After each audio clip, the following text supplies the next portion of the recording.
good to be here. It's good to be here today to worship the Lord together and to get into His Word a little bit and dig a little bit. And we've got a fellow with us this morning that is gifted and trained to do just that. Peter J. Williams is with us again. He's been with us several times, and we are glad to have him here this morning. By the way, each sermon will be different this morning, so if you want to stick around for second service, that would be fantastic. And in this room, he will be talking about Job in the connection time, about the challenge of suffering and loving God. So I hope you'll be here for that. I'll read you a little bit of his bio. Peter J. Williams, PhD from Cambridge, is principal of Tyndale House, Cambridge, an institution committed to promoting trust in the Scriptures. Formerly senior lecturer in New Testament in the University of Aberdeen, he's also a member of the English Standard Version Committee and chair of the International Greek New Testament Project.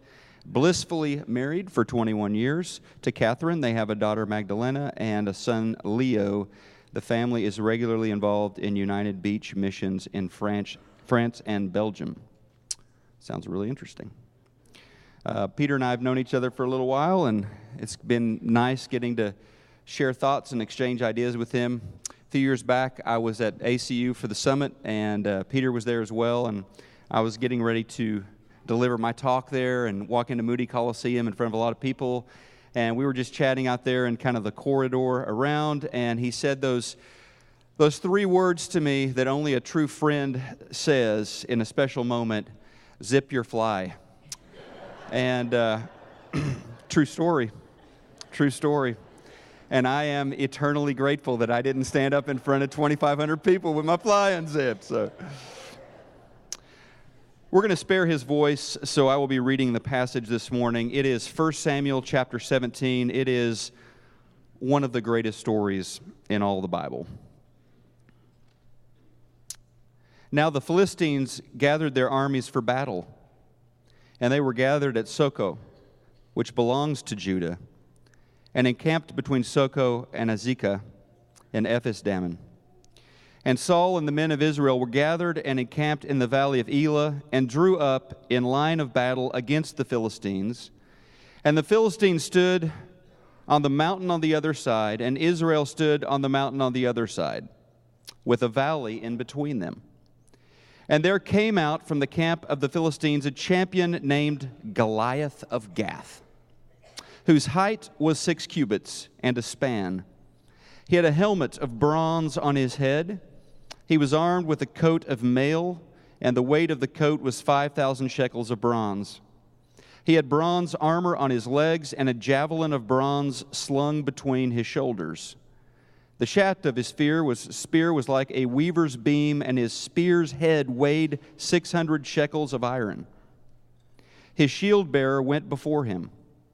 He stood and shouted to the ranks of Israel, "Why have you come out to draw up battle? Am I not a Philistine? Are you not servants of Saul? Choose a man for yourselves, and let him come down to me. If he is able to fight me and kill me, then we will be your servants. But if I prevail against him and kill him rather, then you shall be our servants and serve us." And the Philistines said, "I defy the ranks of Israel this day. Give me a man that we may fight together." When Saul and all Israel heard these words of the Philistine, they were dismayed and greatly afraid. Now David was the son of an Ephrathite of Bethlehem in Judah named Jesse, who had 8 sons. In the days of Saul, the man was already old and advanced in years. The 3 oldest sons of Jesse had followed Saul to the battle, and the names of his 3 sons who went into the battle were Eliab the firstborn, next to him Abinadab, and third Shammah. David was the youngest. The 3 eldest followed Saul, but David went back and forth from Saul to feed his father's sheep at Bethlehem. For 40 days the Philistine came forward and took his stand morning and evening. And Jesse said to David his son, "Take for your brothers an ephah of this parched grain and these 10 loaves, and carry them quickly to the camp of your brothers. Also take these 10 cheeses to the commander of the 1,000. See if your brothers are well, and bring some token from them." Now Saul and they and all the men of Israel were in the valley of Elah fighting with the Philistines. David rose early in the morning and left the sheep with the keeper and took the provisions and went as Jesse had commanded him. And he went to the encampment as the host was going out to the battle line, shouting their war cry. And Israel and the Philistines drew up for battle, army against army. And David left the things in charge of the keeper of the baggage and ran to the ranks and went and greeted his brothers. As he talked with them, behold, the champion, the Philistine of Gath, Goliath by name, came up out of the ranks of the Philistines and spoke the same words as before, and David heard him.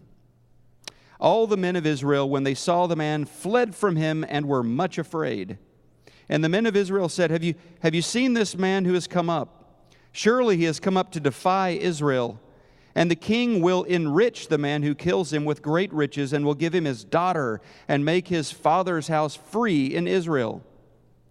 And David said to the men who stood by him, What shall be done for the man who kills this Philistine and takes away the reproach from Israel?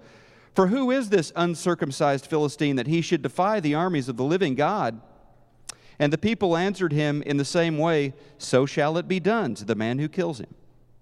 Now Eliab the eldest brother heard when he spoke to the men, and Eliab's anger was kindled against David, and he said, Why have you come down?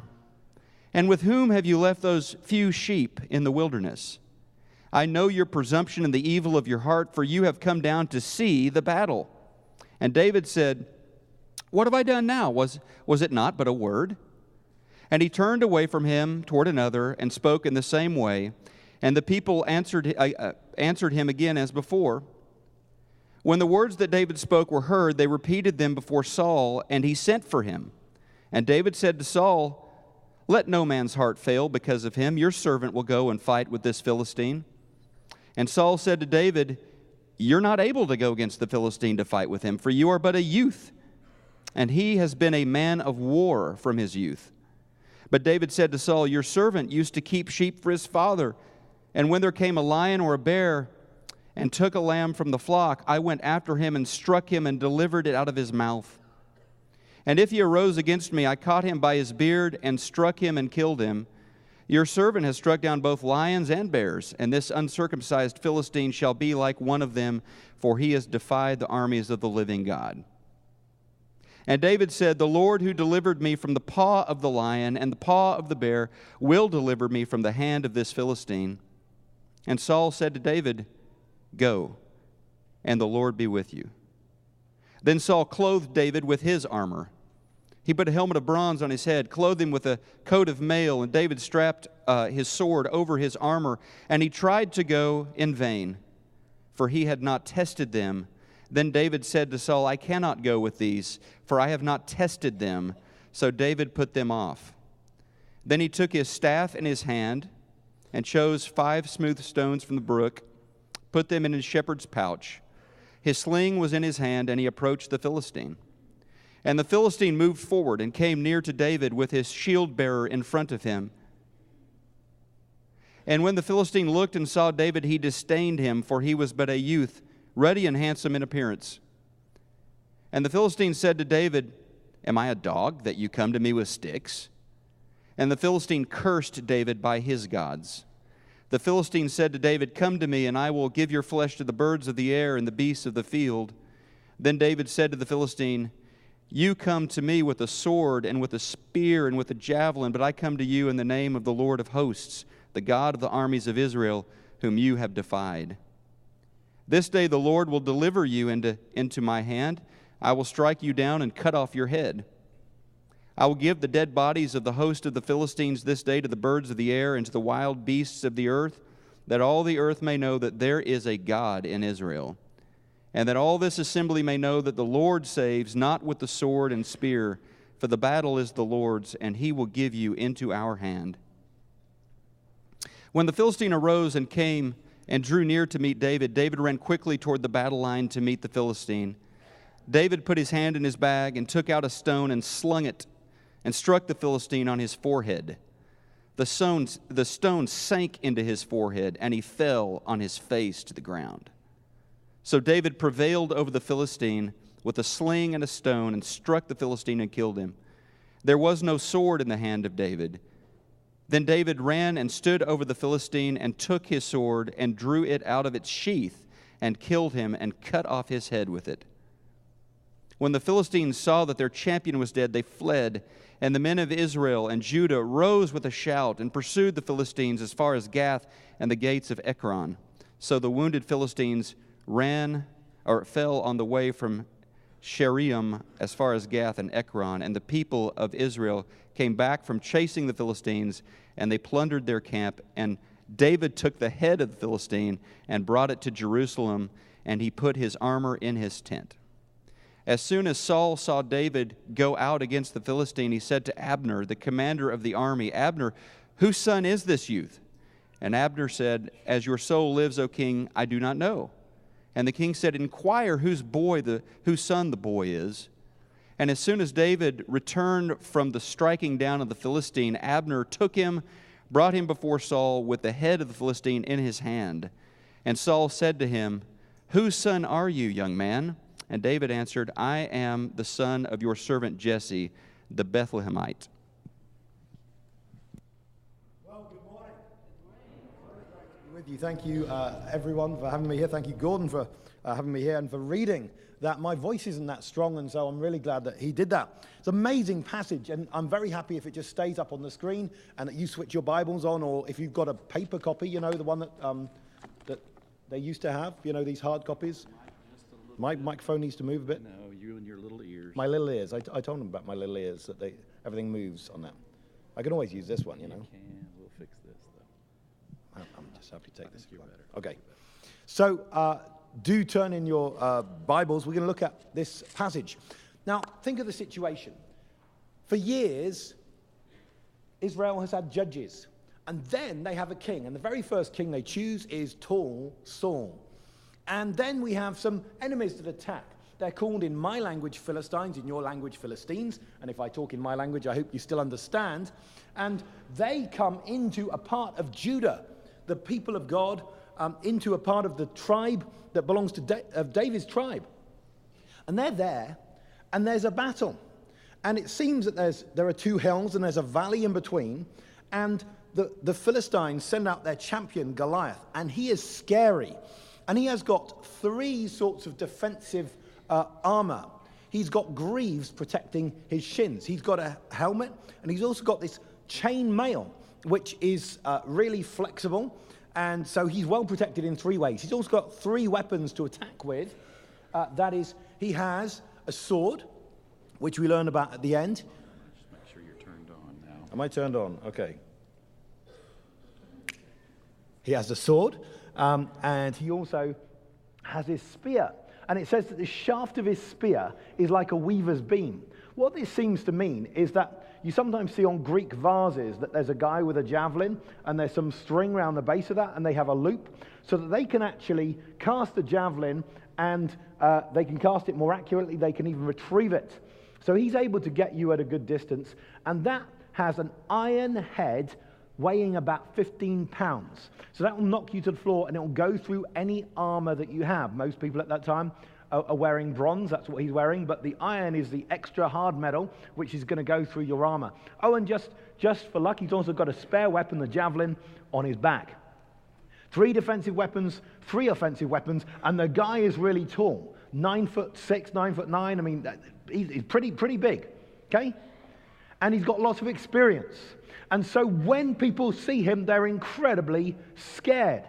And that's what we have in the first scene. Except there's one more bit I want to draw your attention to. And that is, there is also a shield bearer. Now, the shield bearer, my friends, is not an armor bearer. You know, like the surgeon says to the nurse, "Hey, can you pass me the scalpel? Can you pass me the drill? No, I need the bigger bit," or whatever. That's what a surgeon might do, asking for things. That's what an armor bearer would do. "Hey, pass me the sword, pass me the mattock." No, this is a shield bearer. And have you noticed the cheating thing? The shield bearer goes in front of him. So he's got all that armor. He's also got a guy with a big shield protecting him in front. So in fact, he has thought about a long-range attack already. That's the first scene, and people are really scared. We then have a change of scene. Verse 12, suddenly we flick over to this guy, David. We'd learned about him in the last chapter when he had been anointed by the prophet Samuel, anointed to be king. Instantly after being anointed, he'd get a part-time job as a musician in the royal palace. It's amazing how, hey, it's connected. The anointing of God, and suddenly he gets royal connections. But that's a part-time job, and at this stage, he's still back with the sheep. And at this time, 3 of his brothers, oh, you get lots of 3s here, 3 offensive weapons, 3 defensive weapons, 3 brothers. We're going to see more 3s. That's because the story is meant to be learnt, and also because it's true like that. 3 brothers have gone off, and just at this time, Jesse decides to send David to go and check up on his brothers. Now, he didn't have to send David. How do we know he didn't have to send David? Because David left the sheep with a keeper. So in other words, Jesse had other people he could have sent, but in God's sovereignty, he sends David. Oh, and he sends him with 3 things, doesn't he? What are the 3 things? Parched grain. How many of you are having parched grain for lunch today? Sounds delicious, doesn't it? Not really. And bread. Now, the parched grain and the bread are for the brothers. But there's a third thing, and that's 10 cheeses. Who's the cheese for? Oh, it's for the commander of the 1,000. Now, if you want to get on in life, one of the things you need to know is to look for the important people and give them the best gifts, okay? So that's what Jesse's doing. He gives the commander of the 1,000, hey, he gets the cheese. The brothers, hey, roasted grain. It's not so good, is it? So anyway, David goes off, and he arrives at just the time when Goliath is delivering his morning sermon, his morning rant, if you like, and he's got a challenge. You give me one person who can fight on your side, and, you know, if we win, you become our servants. If you win, hey, we become your servants. I don't think that's very likely, but there we are. Everyone is completely scared. And you know what they say as David arrives, and he arrives just as they're going out to battle? It says this: the men of Israel, this is verse 24, when they saw the man, fled from him and were much afraid. And the men of Israel said, have you seen this man who's come up? Surely he's come up to defy Israel. And the king will give a reward. How many parts are there to the reward? 3. 3 parts to the reward. And that is, the man who kills him will get great riches, loads of money, and give him his daughter in marriage, and make his father's house free from taxes. Whoa, that sounds good, doesn't it?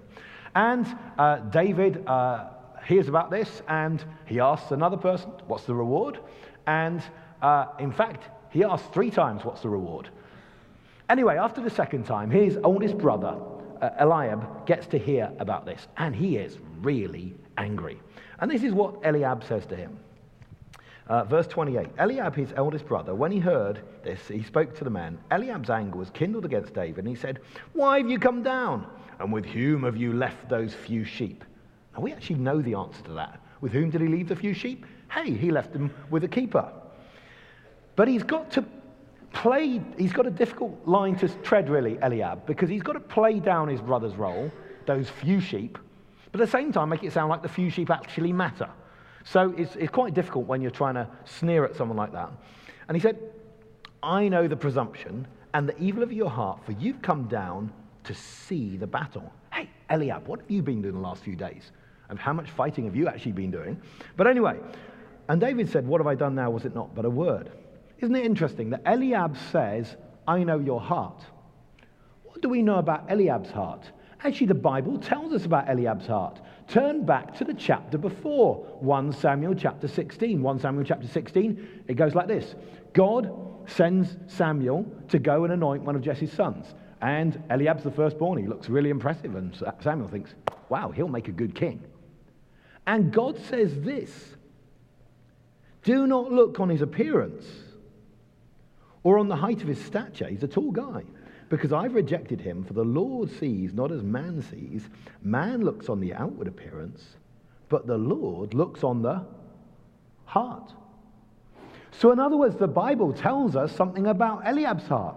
Now, it's a really interesting thing here, that Eliab is despising David and thinks he knows his heart, when actually the problem is not with David's heart, it's with Eliab's heart. And that can often be the way. He must have known. He was there when his brother got anointed. He knew his brother had got anointed, but he despised it. He despised the anointed of the Lord. Remember, Christ is the anointed of the Lord, and that's the ultimate bad thing, to despise Christ. But he despised the Lord's anointed because he thought he knew better. And I think that's a real warning to us. We might see other people getting given more recognition than us, more responsibility. Hey, and they're people who've been around for less time. And we say, hey, I think they're some upstart. I know their heart. You know, the problem is not their heart. The problem is our heart. So when we look at this story of David, we see there's a lot in it. The battle only takes one verse. There's a lot more in here. There's the cheese too. Now, let's just keep looking, because what happens is after he asks about the reward, soon the king gets to hear about this. And so David gets to be there in front of the king. Now, normally when you go and meet the monarch speaks first. But in fact, here we have David speaks first. And David says, let no one's heart be troubled because of this man. Now, it's really interesting that usually when people have a source of fear, let's say you're afraid of spiders. Anyone here afraid of spiders? Yeah, one or two. Okay. Usually the idea is you get rid of the spider and then you stop being afraid. But he's saying the guy's not being got rid of now, but already now you should not be afraid. In other words, whatever you're afraid of in life, don't wait for that source of fear to be taken away. Right now you should not fear because you should be trusting God. Right now, let's trust God. So Saul looks at David and he says, you're just a kid. You can't fight. David explains his experience. He's been a shepherd. Wild animals, lions, bears have come along. He did an amazing thing. You know, I don't know if you've ever heard of anyone doing this, chasing a lion. I mean, isn't that extraordinary? Chasing a lion, running after a lion. The lion would come along and take a little lamb from the flock. By the way, doesn't go for the big sheep, goes for the little lamb, the little thing. And he's got it in his mouth. So what's he do? He runs after it, it's slowed down because it's carrying the animal, and he hits it. What's that do? It means that the lion or the bear drops the animal, it frees up lion or bear's mouth, it turns on you, he grabs its hair, and he hits it and kills it. And he doesn't say, hey, I did that because I was really skillful. He said, the Lord delivered me from the hand of the lion, the hand of the bear. You see, and he's going to deliver me from the hand of the Philistine. Exactly the same. What huge bravery in order to save a little lamb. Now, to me, that isn't really great strategic shepherding. You see, I would have thought a strategic shepherd should look at it like this. I've got loads of lambs and sheep to look after, and you know, there's a lambing season coming along soon. There'll be other ones. If I risk myself with this lion, then there's going to be no shepherd, and the whole flock's going to be at risk. So the best thing I can do is say, hey, lambing season's coming. It takes off its prey. Goodbye. I'll throw a few stones after it, maybe sling at it. I'm not going to go for it. But he didn't. David was the good shepherd who was prepared to give up his life for the sheep. He was prepared to do that. Excuse me, I'm just going to get water. He was prepared to do that because he cared for the flock. He did not look on the outward appearance and say, hey, it's just a little lamb. He cared for that little thing. And then what happens? Well, Saul says, try on my armor. He tries it on. It's not that it's too big, it's that he hasn't tried it, so he takes it off. But it does show me, the fact that he tried on Saul's armor, is that he hasn't yet decided how he's going to defeat the Philistine. You see? He hasn't decided his technique. The fact that he takes a stick means he didn't know he didn't have to come up close. The fact that he takes 5 stones means he didn't know the first one was going to work. He knew it was his job to go and fight that Philistine, and he didn't know how he was going to be delivered. He knew who was going to deliver him. He knew it was God. So he went to fight the Philistine. He comes close to the Philistine. The Philistine sees him. Verse 43. Am I a dog that you come against me with sticks? Goliath, it's not the stick you need to worry about. But the guy saw the stick. Maybe didn't see the sling. But one strike of that guy's spear, David's a goner. He runs quickly. And they offer threats. Goliath says, you know, there's loads of animals feeding out there on your army. I'm going to deliver your body to be fed on, just like that. David says, You've insulted the name of God. I'm going to deliver your entire army over to the animals to be eaten and the birds. And that's what happens, of course. And then we see that it's to do with God's name. David is concerned about God's name, and he is going to take out that step of faith because he's concerned about God's name. And so he pulls out the sling, one shot, and God guides that shot to the one place that's unprotected, and Goliath, the Philistine, does not fall backwards. No, he falls forwards, just like the Philistine idol Dagon earlier in 1 Samuel. He falls forward. Does that kill him? We don't know. There wasn't a medic on site. But we know that by the time his head was chopped off, he was dead. Okay? So whether it's the stone or the sword, I don't know. The Philistines see their heroes dead. They run, and indeed, their army they all fall, and they're fed to the animals. And then after all of this, there's that interesting scene where 3 times, oh yes, another 3 times, Saul is asking not who David is. He knows who David is. He's asking who David's father is. Whose son is this? Why? Well, he's written to Jesse in the last chapter. He said, can you give me your musician son? But, you can easily forget people in royal correspondence, particularly if you're going a bit mad like Saul is at this stage. Why does he want to know whose son he is? Because that's the father's house that's going to be made free in Israel. So that's how it all fits together.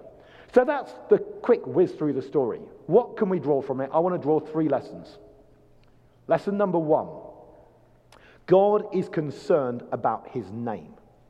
One person plus God is a majority. So we can step out boldly with God knowing that we can go against anything. But there's a particular context for this. What's that special prayer that Jesus taught his disciples? Hallowed be your name. That God is concerned for the holiness of his name. And so whenever God's name is dishonored, that's particularly when we know that we can have God's blessing and strength, because God, above all, is concerned for the glory of his name. And if his name is dishonored in our life because we're not living the way we should, or because we see around us many ways in which people speak evil of God in the culture, we know it's God's will that we should go out in his strength, not our strength, in order to do something about that. So that's the really clear lesson from this. Go out in God's strength, not just for any old thing you feel like, but particularly working for the glory of his name. Lesson number 1. Lesson number 2. How on earth did David know he could defeat the Philistine? Well, it's actually logic. You say, what? Logic? How could he logically know that? Easy. He'd been anointed to be king the chapter before. In other words, God had solemnly promised to him, you're going to become king. Was he king at this stage? No. But he knows it's his job to lead the people of Israel. That's his job. He's been anointed. He's just doing his job. And he's doing it relying on God's revelation. You see? Now, what's that mean for us? Relying on God's revelation for us means relying on the scriptures. So when we've got Bible authority to do something, we can go out with absolute confidence that God will be with us because we're called to do our job. And by the way, sometimes in your job that may mean you need to be martyred. It may mean you need to suffer. There's no guarantee of success, but he knew that's what he had to do. So lesson number 1, be concerned for the glory of God's name and take big steps for that. Lesson number 2, rely on his revelation. Rely on his revelation and act for him. Do your job. Lesson number 3. It's about VIPs. In life, there are supposedly very important people. And the whole world operates on deciding that some people are more important than others. The commander of 1,000 is more important, so you give him the cheese. And so when people see Goliath, they say, wow, he's a big guy. He's so important. He's so scary. David looks at him and says, who is this uncircumcised Philistine that he should defy the armies of the living God? He looks at the same guy with spiritual eyes and says he's nobody. He's an upstart. He's insulting the Creator. In other words, he's got eyes for God's way of viewing things. Eliab looks at his little brother and he says, he's a little brother. Well, he's obviously not very important. He's a little brother. Saul looks at David and says, hey, you're just a kid. You can't fight. Goliath looks at David and says, that's an insult that I should even have to fight you. You see, everyone is looking on the outward appearance, but God looks on the heart. Now, as we look around this group here, we're really tempted to think, that person's an important person. That person's not such an important person. That's not the way David saw his job when he was a shepherd. That little lamb was worth his life. And you know the great thing is this, that our great shepherd, Jesus Christ, looked on us and said, that little lamb is worth my life. The life of the creator of the universe, the most important being there ever has been, ever could be, is worth my life. He did that for us. So one of the big things we get from this is a reversal of all of those worldly values that we see around us of who's important, who's not. Friends, we need to look around at our brothers and sisters and recognize how important they are because Christ thought they were important enough for him to give up his life for them. So 3 lessons from this passage as we conclude. Let's go out and take steps of bold faith for the glory of God's name. Let's not do it on a whim. Let's do it on the basis of his scripture, what he's told us that we have to do. And as we do so, let us not do that with worldly eyes as to who's important and who's not. Let's do it with God's eyes, knowing that God's the important one and that he has looked out on humanity and seen our value to him such that he should come and send his own son to die for us. And when you recognize that Christ has come and died for us, you see how important it is that we should serve one another. Thank you so much for listening. I'll hand back to Gordon. Thank you very much, Peter. I love that image, and I'd never thought about that before. David leaving the flock to pursue that lamb who was in danger, just as Jesus, our good shepherd, pursues the one and leaves the 99. And you might be that one this morning who's in danger, who is strayed, and you can return to Christ this morning or give your life to Christ, and we would love to help you with that, even help you be baptized in the name of Jesus. Maybe you just need prayers because you do feel like you're kind of in the lion's jaw this morning, and we would love to invoke the name of God and ask for the glory of his name that you be delivered. And if you want to pray with Peter, I'm sure Peter would be happy to pray with you. One of our shepherds and I will be here as well. Let's respond as we stand together and worship.